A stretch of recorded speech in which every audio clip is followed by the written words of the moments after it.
नमस्कार। मौसम तक चैनल पर आपका बहुत बहुत अभिनंदन। आज दीपावली का पर्व है और पूरे देश दुनिया में इस त्योहार को बहुत ही उल्लास और आनंद के साथ मनाया जा रहा है।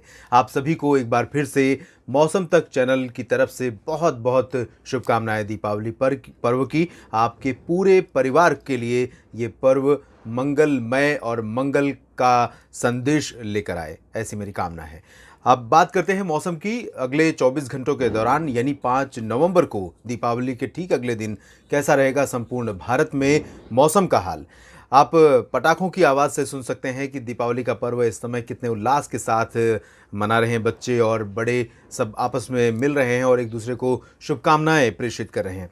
फिलहाल बात करें अगर सिस्टमों की, तो इस समय बंगाल की खाड़ी और अरब सागर दोनों ही बेहद एक्टिव सी बेसिन है इंडियन ओशन के, और इन दोनों सी बेसिन में जो सिस्टम बने हैं उनके आने वाले समय में और इंटेंसीफाई होने की संभावना नजर आ रही है। ये सिस्टम कितने इंटेंसीफाई होंगे और किस राज्य को प्रभावित करेंगे, ये अभी थोड़ा दूर की बात है। अगर हम 5 नवंबर की बात करें तो निश्चित रूप से इन दोनों सिस्टमों का impact south peninsular reason adjoining central India यानी दक्षिणी प्रायद्वीपीय भारत और इससे सटे मध्य भारत के क्षेत्रों पर जरूर दिखाई देगा। बादल आप देख सकते हैं, बादलों का प्रभाव यहाँ मध्य प्रदेश और छत्तीसगढ़ के उत्तरी भागों, झारखंड तथा गंगेय पश्चिम बंगाल तक दिखाई दे रहा है, लेकिन ये हाई क्लाउड्स हैं, इन भागों में बारिश होने की संभावना नहीं है। दक्षिणी मध्य महाराष्ट्र, दक्षिणी कोंकण गोवा, दक्षिणी छत्तीसगढ़, दक्षिणी ओडिशा से लेकर साउथ पेनिनसुलर रीजन का समूचा क्षेत्र प्रभावित है इन दोनों मौसमी सिस्टमों के कारण, और इसी वजह से 5 नवंबर को इन भागों में बारिश होने की संभावना भी है।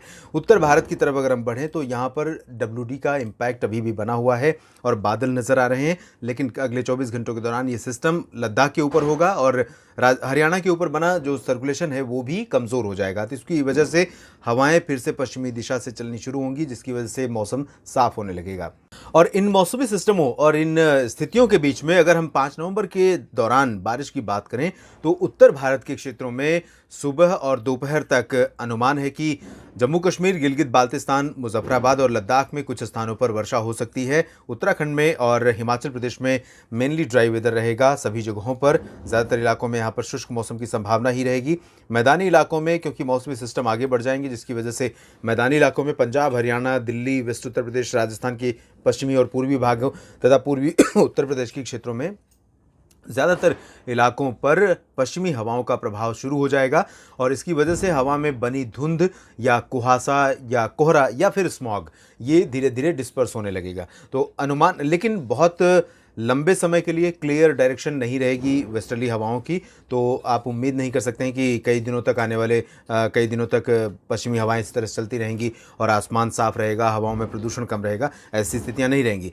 एयर क्वालिटी इंडेक्स इस समय भी उत्तर भारत के तमाम राज्यों में बहुत नीचे है, और अनुमान आशंका इस बात का है कि कल भी इसी तरह की स्थितियां रहेंगी, लेकिन दोपहर तक अनुमान है कि हवाएं जब पश्चिमी होंगी तब ये पोल्यूशन का जो लेवल है वो थोड़ा नीचे आ जाएगा समूचे उत्तर भारत के क्षेत्रों में, इंक्लूडिंग उत्तर प्रदेश, जहां पर आमतौर पर कानपुर और बरेली, शाहजहांपुर, पीलीभीत, मेरठ, मुरादाबाद, बदायूं ये जो रीजन है, साथ ही साथ सेंट्रल उत्तर प्रदेश का रीजन है, यहाँ तक कि वाराणसी समेत जो ईस्टर्ली पार्ट्स है, इन सभी भागों में जो इंडस्ट्रियल रीजन है, इन भागों में पोल्यूशन कई बार बहुत ज़्यादा बढ़ जाता है PM 2.5 और PM 10 की वजह से। तो यहाँ पर थोड़ी सी कल दोपहर के बाद राहत मिल सकती है। बिहार और झारखंड तथा पश्चिम बंगाल के उप हिमालयी और गंगेय भागों में सभी जगहों पर ड्राई वेदर रहेगा। नॉर्थ ईस्ट इंडिया में भी ड्राई वेदर रहने की संभावना है। असम, मेघालय, अरुणाचल से लेकर नागालैंड, मणिपुर, मिजोरम और सिक्किम तक सभी स्थानों पर शुष्क मौसम रहेगा।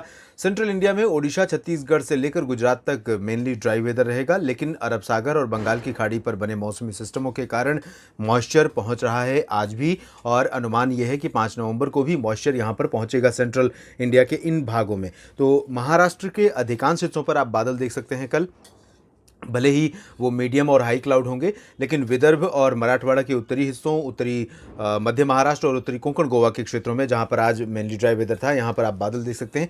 वो मीडियम क्लाउड हो सकते हैं और कुछ इलाकों में लो क्लाउड्स भी आ सकते हैं, जिनसे बारिश की संभावना यहां पर बनेगी। तो दक्षिणी मध्य महाराष्ट्र में पुणे से लेकर सांगली, सतारा, कोल्हापुर का रीजन, सिंधुदुर्ग और रत्नागिरी तक का कोंकण रीजन, इन भागों में बारिश तो होनी ही है।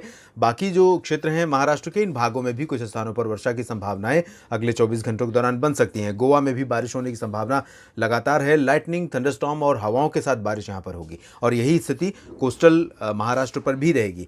मध्य प्रदेश में ईस्टर्न पार्ट से लेकर वेस्टर्न पार्ट्स और गुजरात के अधिकांश हिस्सों पर ड्राई वेदर एक्सपेक्टेड है, लेकिन जो साउदर्ली पार्ट्स है मध्य प्रदेश का और साथ ही साथ गुजरात का दक्षिण पूर्वी, सौराष्ट्र का दक्षिणी तटवर्ती रीजन, इन भागों पर भी बादल नजर आ सकते हैं और कहीं कहीं पर हल्की वर्षा या बूंदाबांदी इन भागों में भी हो सकती है due to low pressure system in Arabian sea. और यही सिस्टम स्ट्रांग होकर संभवतः वेल मार्क लो प्रेशर बन जाएगा अगले 24 घंटों में। उसके बाद इसके डिप्रेशन बनने की भी संभावना है, आशंका साइक्लोन बनने की भी है, लेकिन हम जिक्र करेंगे अगले बुलेटिन्स में और विस्तार से विश्लेषण करेंगे उसका और बात करेंगे किन राज्यों पर इन सिस्टमों का इंपैक्ट रहेगा, इसकी भी चर्चा करेंगे।